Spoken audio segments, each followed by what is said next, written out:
Listo. ¿Me pueden escuchar bien? Sí, ¿no? Sí, profesor.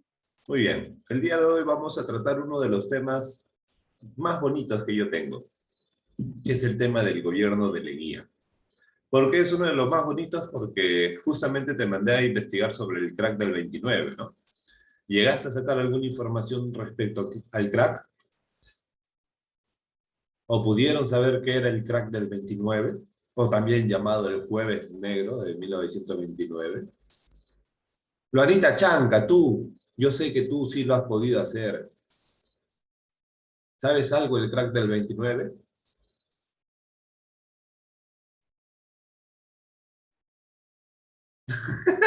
Lolita no sé qué estará haciendo, solamente le veo la frente. Bueno, voy a pensar, imaginar, suponer, predisponer que sí saben qué es el crack del 29, ¿de acuerdo? Porque si no me voy a sorprender mucho. Ok, vamos a empezar con un videíto, ¿de acuerdo? Después del videíto, que es un videíto de ¿cuánto? 5 minutitos, donde justamente van a resumir lo que nosotros vamos a intentar trabajar el día de hoy, ¿de acuerdo? Muy bien, les voy a compartir el video. A un ratito le voy a compartir el sonido. Hola amigos, bienvenidos a este nuevo canal. Hoy hablaremos sobre el oncenio de Leguía. Si estás interesada en este tema, pues sigue viendo este video.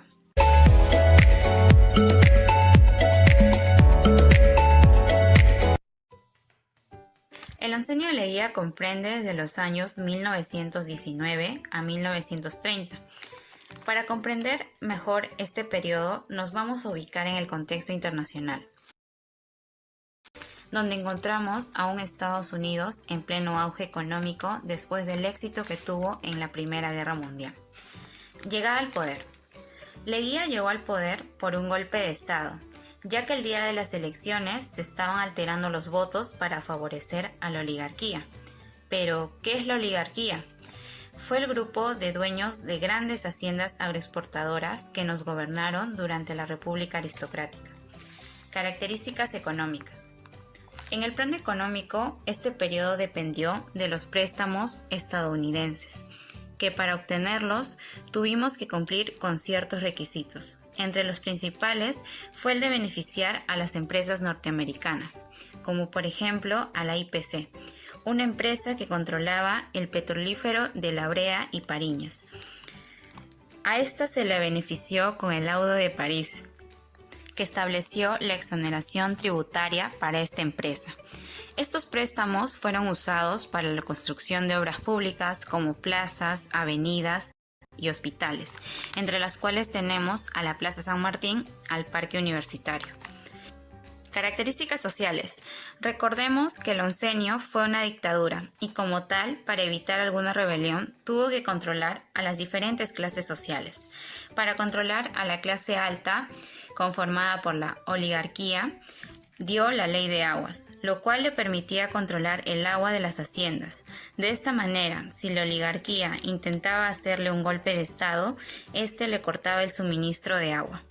Para controlar a la clase media, conformada por los profesionales, les otorgó cargos públicos y así obtendría los votos de esta clase. Para controlar a la clase baja, conformada por obreros y campesinos, a los obreros les ratificó las 8 horas de trabajo ya ganadas en la República Aristocrática, y a los campesinos le dio la ley de comunidades indígenas, para evitar que los gamonales le quiten sus tierras. Aunque contrariamente a esta serie de beneficios, dio la conscripción vial, también llamada mita republicana, que era el trabajo obligatorio y gratuito para los campesinos en la construcción de carreteras al interior del país. En este periodo también surgieron los partidos de masa, como el APRA, fundado por Víctor Raúl Haya de la Torre, y el Partido Socialista Peruano, fundado por José Carlos Mariátegui. Características políticas.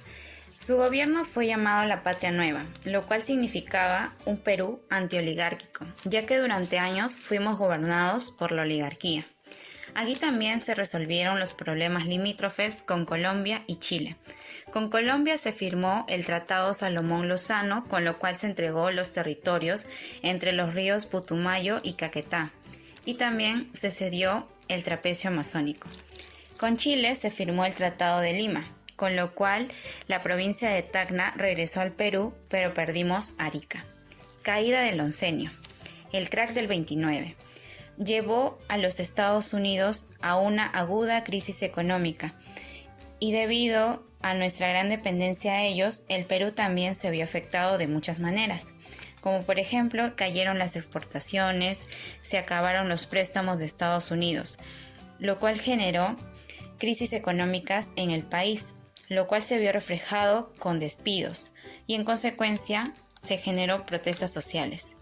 Esto fue aprovechado por la oligarquía para hacerle un golpe de Estado en Arequipa en 1930, liderado por Sánchez Cerro.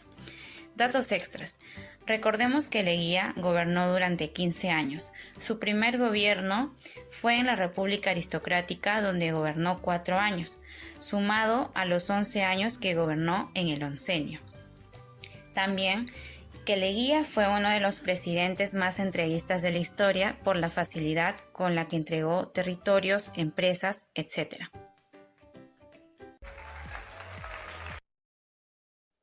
¿Listo? ¿Han podido entender el video? Chicos, no sé qué están haciendo, están en otras, creo. A ver, Luanita Balbín, buenos días, aunque un poquito tarde, ¿no? No hay problema, lo importante es que estés aquí. Bueno, como el día de hoy estamos trabajando lo que es el oncenio de Leguía, por favor, Profesor, me va a doler en el alma que estés distraído. ¿Qué pasa, Joaquín? no, nada, es que el tema es que yo había pues ingresado cuando el video estaba comenzando. Yo ahora el tema es que me había sacado del Zoom y volví a entrar, pero un poquito tarde o porque pues me dijo de que el servidor de Zoom todavía no tiene buena conexión y todo eso. Ok. No te preocupes que la clase está siendo grabada. Cualquier cosa lo podemos encontrar ni bien terminemos con la clase, ¿de acuerdo? Muy bien. Cuando hablamos del gobierno de Leguía, recordemos que no era la primera vez que Leguía estaba gobernando, él ya había gobernado en la República Aristocrática aproximadamente a partir de los años 1900, ¿no? El detalle es que por estos años, 1919, va a poder ingresar Leguía nuevamente a ser parte del Estado. ¿Cómo? Con un golpe de Estado. ¿Por qué? Porque todavía estamos en un gobierno donde la República, donde los aristócratas están gobernando el país. Y ya sabes que cuando me refiero a los aristócratas nos referimos a las personas que tienen dinero. Esas personas están gobernando el país. ¿Y qué es lo que estaba pasando?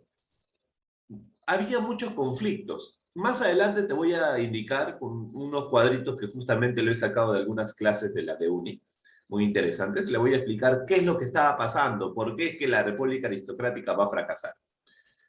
Muy bien, lo que sabemos por el momento es que la República Aristocrática estaba en crisis. La gente ya no tenía ningún tipo de confianza en esta república. Es más, las poblaciones, que ya en la mayoría, ¿no?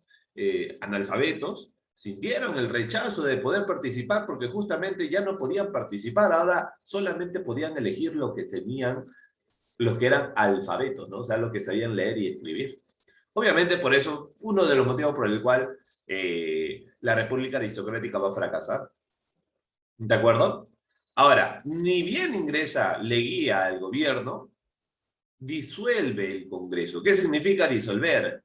Va a hacer que todos los congresistas sean retirados y se van a tomar nuevas elecciones del Congreso. ¿De acuerdo? Por eso se le llama disolución del Congreso. Y eso no es no, si te das cuenta, eso pasó hace poco, ¿sí o no? Con el tema de Vizcarra, ¿te acuerdas que todos los congresistas tuvieron que ser sacados y nuevamente se eligieron congresistas? Ya, lo mismo pasó en estos años. Cuando se eligió la nueva Asamblea Nacional, se elabora una nueva constitución, la Constitución de 1920. Aunque no lo creas, es la primera constitución del siglo XX, por eso le llaman la Constitución de 1920. Dime. Profesor, yo he visto esas noticias que habían dicho que Castillo o sea, lo hizo por eso, que, o sea, pues, que cuando la gente lo quiera sacar, o sea, pues, que pues, no pueda, porque pues, no va a haber otro pues, candidato u otro pues, congresista de que pues, lo pueda reemplazar. Esas son ideas, pues, que las personas tienen, pero al final, en cuestión de leyes, las cosas se hacen y ya. Ya vamos a hablar de eso. No quiero distraerme mucho con el tema de Castillo porque este es un tema muy complejo y muy interesante como para darle ahorita dar importancia. Ahora, o sea, ni bien él, ¿no? Ingresa a la presidencia, hace un nuevo Congreso y en su primera constitución que se crea en 1920, al inicio dice, se prohíbe la reelección, no se va a reelegir, pero 2 años después se va a hacer una reforma constitucional donde justamente el tema de las elecciones o reelecciones se van a poder dar como una posibilidad. Entonces, 2 años después nomás de haber hecho esa constitución, van a hacer la posibilidad de que el presidente se pueda reelegir. Ahora, ¿cómo se llama al intento de gobierno? Claro, intento, claro, lo va a hacer. ¿Cómo se va a llamar a este tipo de gobierno que va a tener Leguía en aquel entonces? Se le va a llamar el proyecto de Patria Nueva. ¿Pero Patria Nueva respecto a qué? Ah, recuerda, lo anterior que era la República Aristocrática, ¿sí o no? Y eso estaba generando muchas crisis, muchos problemas. Por eso Leguía dice, no, no, no, no, eso quede del pasado. De ahora en adelante es una patria nueva. ¿Y en qué consistía este proyecto? Escúchame, ¿ah? Con este proyecto se intentaba que el Perú se desarrolle a gran escala, ¿de acuerdo? Recuerda que en aspectos internacionales se estaba generando la Primera Guerra Mundial, 1914 al 19, y justo en el 19, ¿qué pasa? Leguía ingresa como presidente, ¿no? Y hay un detalle, hay una consecuencia de la Primera Guerra Mundial, es que van a aparecer nuevas potencias mundiales. Entre ellas, ¿quién es? Estados Unidos.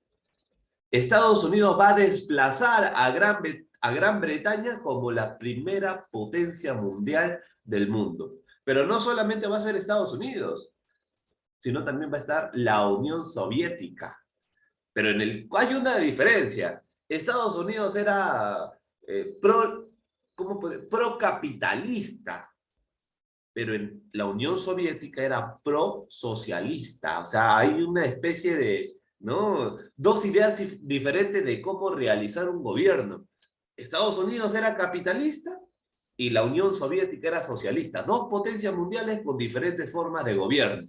Ya te comentaré en algún momento sobre las diferencias, ¿de acuerdo? Pero ahí está. Leguía, obviamente, pues, ¿no? A ver a los vecinos, tiene dos posibilidades. Imitar a alguno de estos dos. Y Leguía, adivina quién va a querer imitar. A la primera potencia mundial. Que es, te lo acabo de decir, a Estados Unidos. Estados Unidos. Estados Unidos con su capitalismo como proyecto. Sí, Leguía quería que el Perú también siga esos pasos. Quería convertir al Perú en una potencia mundial así como Estados Unidos, o mejor todavía. Por eso, mira qué va a hacer Leguía. Con este proyecto, ¿no? Va a intentar hacer una era de progreso para el país. Esa era la idea, que el país progrese. Por eso dice que se promueve el crecimiento de la clase media. Y recuerda que cuando hablamos de la clase media decimos lo siguiente. Clase alta estaban las personas que tenían plata, o sea, los oligarcas, los gamonales. En la clase media, ¿quiénes estaban? Los profesionales, los universitarios en su gran mayoría. Y en la clase baja, profesor, bueno, ahí estaban los campesinos y los obreros que lastimosamente no tenían buenas condiciones o situación en la que se encontraban, ¿no? Por eso, mira lo que va a hacer, ¿cómo va a de alguna manera Leguía estar tanto tiempo en el gobierno? Escúchame, él va a promover el crecimiento de la clase media, la participación de los sectores populares y protección de los indígenas. Es más, Leguía es tan interesante que un día se fue a hacer un discurso, si no me equivoco, por Puno, por allá, Él no sabe hablar quechua, pero su discurso lo hizo en quechua. No supo qué dijo, ni una sola palabra supo de lo que había dicho. Alguien le había preparado el discurso, pero era inteligente y sabía que de esa manera se ganaba a la gente. O sea, ¿qué significa? Que el gobierno de Leguía era un gobierno populista. Y cuando yo te digo la palabra populista, ¿sabes lo que significa? Un populista intenta hacerte creer que le interesa tu problema. Es más, te da algunas ayudas, pero no lo soluciona. ¿Por qué? Porque, bueno, solamente no lo hace. O no le conviene o no quiere, bueno. Eso es un gobierno populista. Es como decir, por ejemplo, en tal lugar tienen hambre, su problema es el hambre, y vaya el presidente y le dé una canasta a cada familia, y ya solucionó el problema. Solamente lo está haciendo para quedar bien, ¿sí o no? Eso es populismo. No solucionar los problemas, ¿de acuerdo? Es más, utilizar esos problemas para que tú ganes popularidad. Eso es un populismo, ¿de acuerdo? Y si te das cuenta, hasta la actualidad sigue habiendo eso, ¿sí o no? Últimamente el presidente que dijo, voy a vender el avión presidencial, como si eso va a solucionar los problemas económicos que estamos, con los que estamos, ¿no? En fin. No obstante, esa apertura era solo aparente, ¿no? Pues su régimen fue autoritario, y ya que favoreció únicamente a quienes lo apoyaban, claro. ¿Por qué? Porque los que apoyaron a Leguía van a recibir algún tipo de beneficio, como cargo público, becas a diferentes lugares para que estudies, etcétera, etcétera. Y los que no, bueno, los que no, o una de dos, o eran encarcelados o eran expulsados del país. Uno escogía cómo quería ser expulsado, imagínate. En la política económica, como te menciono, Leguía buscaba modernizar al Estado. Por eso, ¿qué va a hacer? Él va a intentar que nuestra burocracia nacional crezca.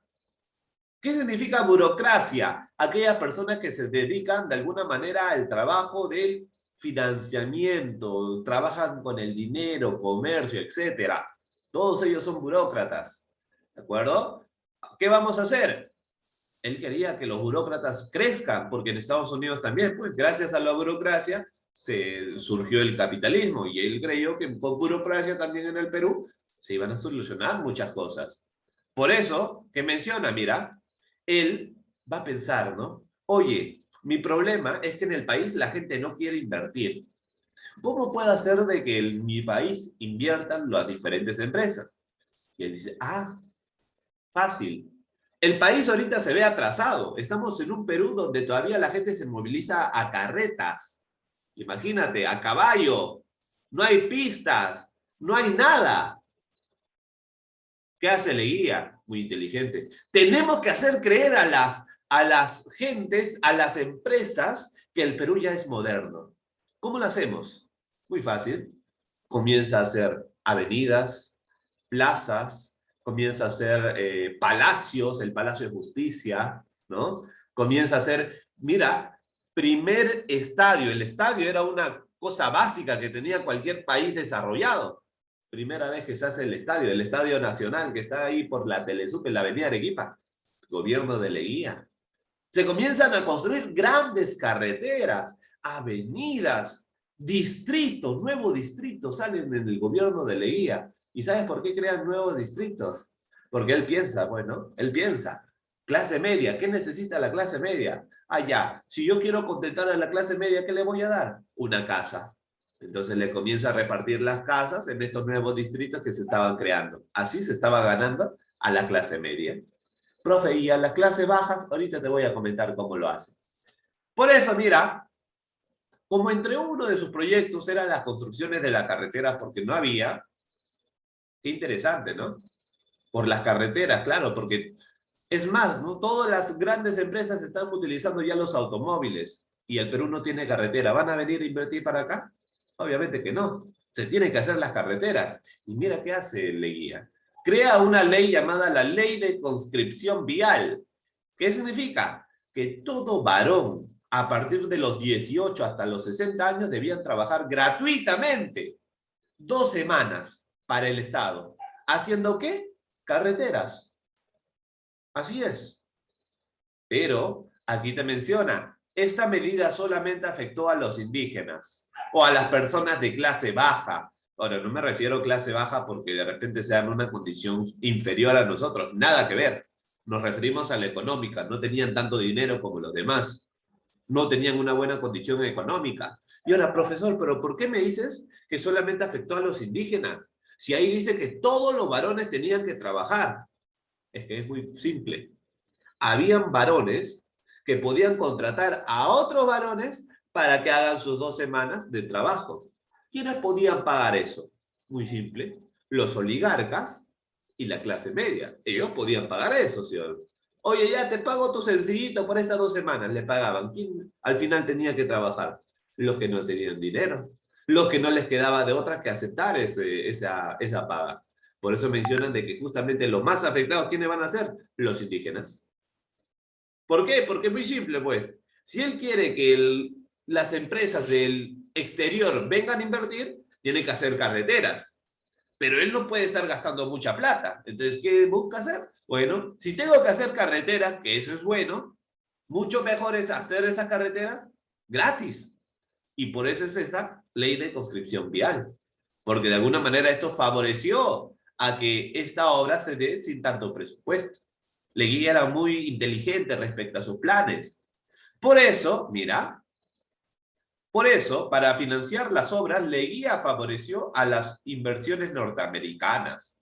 Es que Leguía llegó al Perú con una deuda de 2 millones de libras esterlinas. Pero más adelante, ¿sabes en cuánto va a quedar la deuda? En 22 millones de libras esterlinas. Peruanas, imagínate. Pero ya, ¿cómo, profesor? Muy simple. Como Leguía estaba viendo a Estados Unidos como el ejemplo a seguir, de la misma manera Leguía va a querer de que Estados Unidos sea parte del plan, ¿no? Van a decirle, oye, ya, hazme un préstamo. Estados Unidos le prestaba. Leguía lo gastaba. Creo que comenzó con 5 millones. Préstame 5 millones de dólares. O perdón, 50 millones de dólares. Le prestaron, lo gastó. Volvió, préstame 15 millones de dólares, no quiero 5, quiero 15. Le prestaron, lo gastó. No, necesito más, préstame 25 millones. Y así estaba prestando, ¿se imaginan? Y mira con cuánta deuda quedamos. Profesor, ¿y para qué se estaba prestando tanta plata? Es que quería modernizar al país. Quería atraerlas a las inversiones del exterior. Pero una pregunta, pero Una. supuestamente hasta ese año, o sea, pues seguía el contrato Grace, el contrato Grace, ¿no? Aún seguía el contrato Grace, pero había un detalle. El detalle del contrato Grace es que teníamos una especie de, ¿cómo te podría decir? Dependencia respecto a ellos, ¿cierto?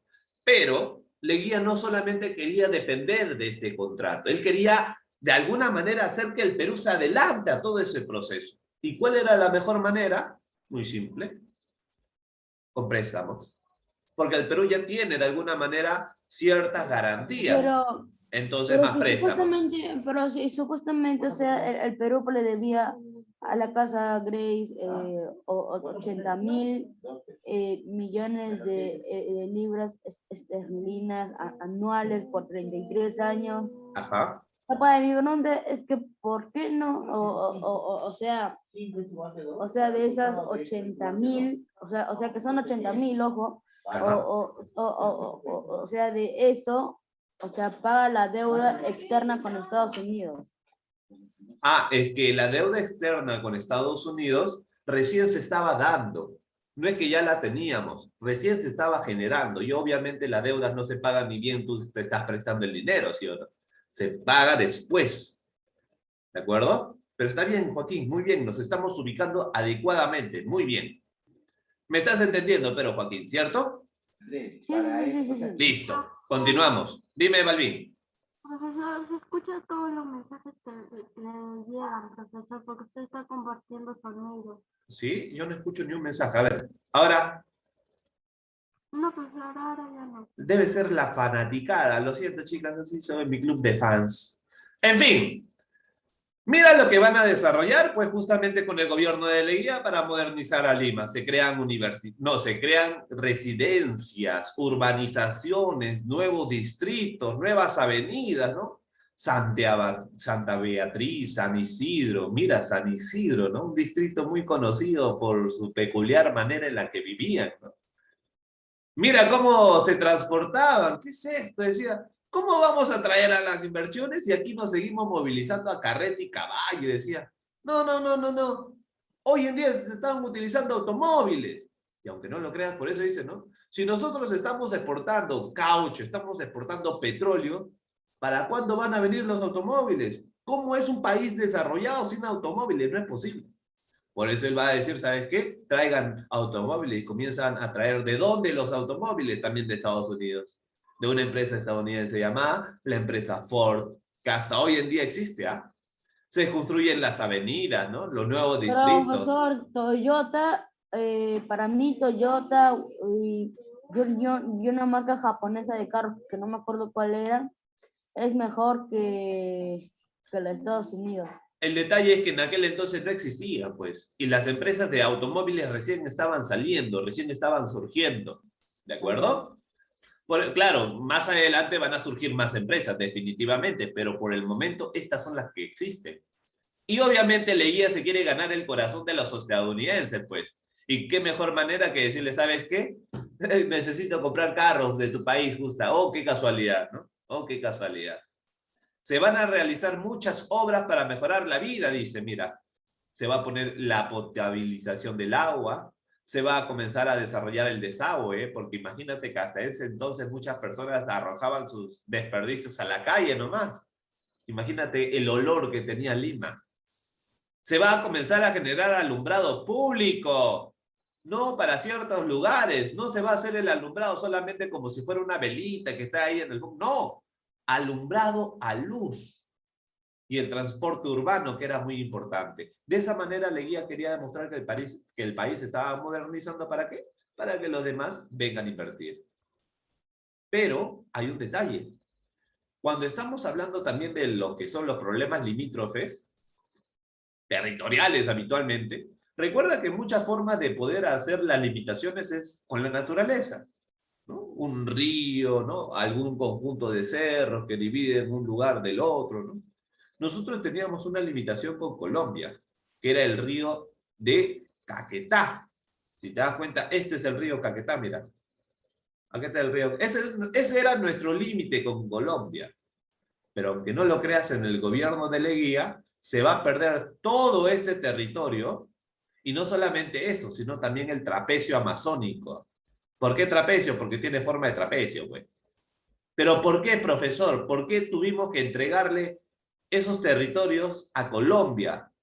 ¿Por qué? Recuerda, ¿quién está endeudado con Estados Unidos? ¿Quién ahora se está endeudando con Estados Unidos? Nosotros. Nosotros. Nosotros estamos en deuda.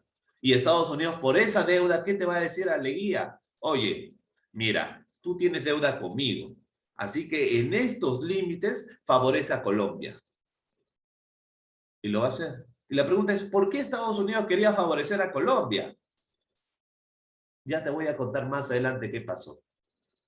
Mira, ¿cómo se llama el tratado que va de alguna manera a favorecer a Colombia con los territorios que se le va a entregar? El Tratado Salomón-Lozano, ¿de acuerdo? Que en este caso va a hacer que los límites entre el Perú y Colombia ya no sea el río Caquetá, sino que sea ahora el río Putumayo, ¿de acuerdo?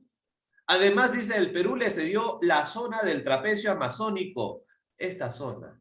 ¿Por qué? Porque justamente en esa zona, ¿sabes qué? Había caucho. Mira, prácticamente Estados Unidos le estaba dando una gran ventaja a Colombia. La pregunta es saber por qué. Ya te voy a contar, ¿no? Y obviamente Colombia con ellos va a tener la posibilidad de poder navegar por la Amazonía. Gracias a eso Colombia tiene Amazonía, si no, no lo hubiera tenido. Ahora, ¿y con Chile, profesor? Recuerda, mira, estamos aquí, Chile, observa la parte sur. Con Chile teníamos un problema, ¿sí o no? El tema de Arica y Tacna. ¿Qué pasa? Muy simple. se solicite el arbitraje de del presidente de, adivina qué país, obviamente, pues ese presidente que Leguía admira, ¿no? Al presidente de Estados Unidos. Y dice, quien pidió la realización de un plebiscito en Tacna y Arica para determinar en qué país quedarían ambas provincias. ¿Cuál es el detalle? Chile no aceptó el plebiscito. No, dice. Si tú haces el plebiscito, obviamente Arica y Tacna van a volver al Perú, pues, porque ahí vive la gente de los peruanos. Ahí no viven chilenos. No es justo que hagan eso. Entonces dice, ¿qué cosa hacemos entonces? Dice, no, ¿sabes qué? Hay que dividir el territorio nomás. Una parte para el Perú, una parte para Chile. ¿Y cuál es la parte para el Perú? La más cercana, Tacna. ¿Y Arica, profesor? Arica queda con Chile. Pero ¿sabes cuál es el problema? Que en Arica estaba el puerto. Tacna, sin su puerto, ¿sirve? No sirve de nada. Por eso lastimos. Es como Lima y Callao. Aunque no lo creas, si a Lima se le quita el Callao, ¿Lima sirve de algo? No sirve de nada. Porque ese es el puerto. Por ahí llega cualquier producto del extranjero. Si no llega por ahí, ¿por dónde va a llegar? Por eso cuando le quitaron a Tacna, Arica, que era la zona donde estaba su puerto, ahí quedó el desarrollo del sur. Por ese motivo el sur va a quedar tan subdesarrollado, porque pierde su puerto. Y ahora, ¿dónde está el puerto más cercano? En Lima, imagínate. Dime, Joaquín. Entonces no sé cómo le pasó a mi papá cuando había ido a Tacna. Mi papá me había dicho que cuando tenía como 20 y algo de años, él se había ido a Tacna, porque él me estaba contando una pues historia. Y nada, pues no sé cómo le habrá pasado. Es que a Tacna tú puedes ir, no hay problema, porque Tacna le pertenece al Perú. El detalle es ir a Chile, a Arica. Obviamente para llegar a Arica ya te piden más cosas, más requerimientos. Pero bueno, eso es lo que estaba pasando. Esto es lo que estaba pasando, imagínate. Ahora, profesor, ¿y por qué se da la crisis? ¿Por qué el oncenio de Leguía va a acabar? Aunque no lo creas, va a acabar porque nosotros, ¿con quién estábamos prácticamente viviendo de dependencia? ¿Con qué país estábamos de dependientes económicamente, en todos aspectos? Estados Unidos. Y por eso, aunque no lo creas, la gran crisis que se genera con el gobierno de Leguía fue culpa del país que tenía gran dependencia, Estados Unidos. Cuando Estados Unidos entra en una crisis, ¿qué significa una crisis? Observa aquí, mira estos gráficos. En lo que es la economía, cuando nosotros hablamos de economías, hay muchas formas de poder ver la economía, ¿de acuerdo? Es más, un tiempo yo estuve trabajando en lo que son esas monedas virtuales, el mercado de expectativas, esa cosa, la bolsa de valores, ¿no? En la bolsa de los valores, uno puede ver, ¿no? El valor de las monedas, de diferentes monedas. Tú puedes comprar y vender monedas, ¿no? Intercambiar acciones, propiedades, etc. ¿Qué estaba pasando? En la bolsa de los valores, la moneda estadounidense estaba por aquí. Estaba en alza, ¿no? Estaba en una posición alcista, se le llama. Pero imagínate que un jueves, de lo que estaba ascendiendo el valor de su moneda, comenzó a caer así brutalmente. Imagínate esto nomás. Un auto que vendía de repente $5,000, ahora vale $200. Ya, imagínate nomás. Esta crisis fue grave. Inclusive, cuando un ministro pues, ¿cómo se llama? De Inglaterra visitó a Estados Unidos, dice, cuando salió del Congreso, vio a una persona que se estaba tirando de un edificio. Justamente era un edificio de Wall Street. Se estaba suicidando. ¿Por qué? Porque había perdido todo su dinero en la bolsa de los valores. Había invertido y había perdido más de lo que había ganado. Quiebra. Y aunque no lo creas, del 100% de los estadounidenses, aproximadamente el 70% había invertido en la bolsa de los valores. Cuando la bolsa cae, imagínate pues cómo queda Estados Unidos. Una quiebra total. Los bancos van a tener que reducir, muchos bancos van a cerrar. Las exportaciones se detienen. ¿Por qué? Porque ¿quién era el único país que le estaba comprando al Perú? Estados Unidos. Si Estados Unidos está en quiebra, ¿va a poder comprar? No. Si el Perú no tiene con quién comprar, ¿va a poder vender los productos que sacan como el caucho, cobre, algodón, lana? No. ¿Qué pasa cuando una empresa no puede vender sus productos? Quiebra. Y cuando quiebra, ¿qué pasa? Despide gente. Y no van a ser poquitas las personas que van a ser despedidas. Por eso, la crisis que va a generar en Estados Unidos también va a repercutir aquí en el Perú. Ingresamos, por favor, al mismo link para poder continuar. No demoren, por favor, chicos.